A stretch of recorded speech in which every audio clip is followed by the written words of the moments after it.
ইফতারে মুখরোচক খাবারের জন্য নগরবাসীর কাছে সম্প্রতি বেশ জনপ্রিয় অনলাইন প্ল্যাটফর্ম।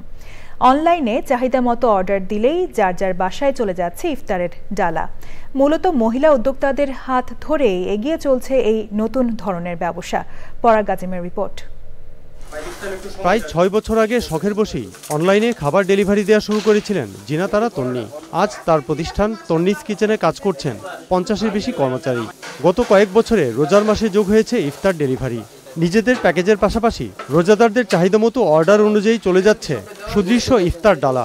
প্রচলিত ইফতার আইটেমের পাশাপাশি ইফতার ডালায় থাকে ফল, বোরহানি, হালিম সহ আরও অনেক কিছু। ঢাকা, সাভার, নারায়ণগঞ্জ, গাজীপুর, দোহার, বিক্রমপুর, নবাবগঞ্জ এই এরিয়াগুলোতেও মোটামুটি প্রতিদিনই আমাদের 2টা, 3টা, 4টা, 5টা ডেলিভারি থাকতেছে। কিভাবে নিজেদের কোয়ালিটি এবং কোয়ান্টিটি ঠিক রেখে আমাদের 100%টা দিতে পারি সেই জিনিসটাই চেষ্টা করি। চাহিদা মাফিক ইফতার ডালা হাতে পেয়ে খুশি এই অর্ডারকারী গৃহিণী।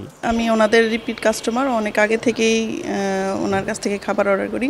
খাবারের মান যথেষ্ট ভালো, এই কারণেই অর্ডার করি। অনলাইনে ইফতার ডেলিভারি দিচ্ছে এমন আরেকটি প্রতিষ্ঠান খানদানি খানাপিনা। তারাও চাহিদা মাফিক তৈরি করছে ইফতার ডালা।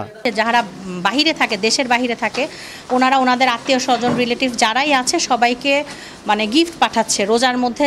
তারা একসাথে থেকে ইফতার করতে পারতেছে না, বাট খুব সুন্দরভাবে ওনারা অ্যারেঞ্জ করতেছে আমাদের মাধ্যমে। এরকম আরও অনেক ছোট বড় নারী উদ্যোক্তা অনলাইনে ইফতার ডেলিভারি দিচ্ছেন। এতে অন্যদের কর্মসংস্থানের পাশাপাশি স্বাবলম্বী হচ্ছেন নিজেরাও। পরাগ আজিম, চ্যানেল আই।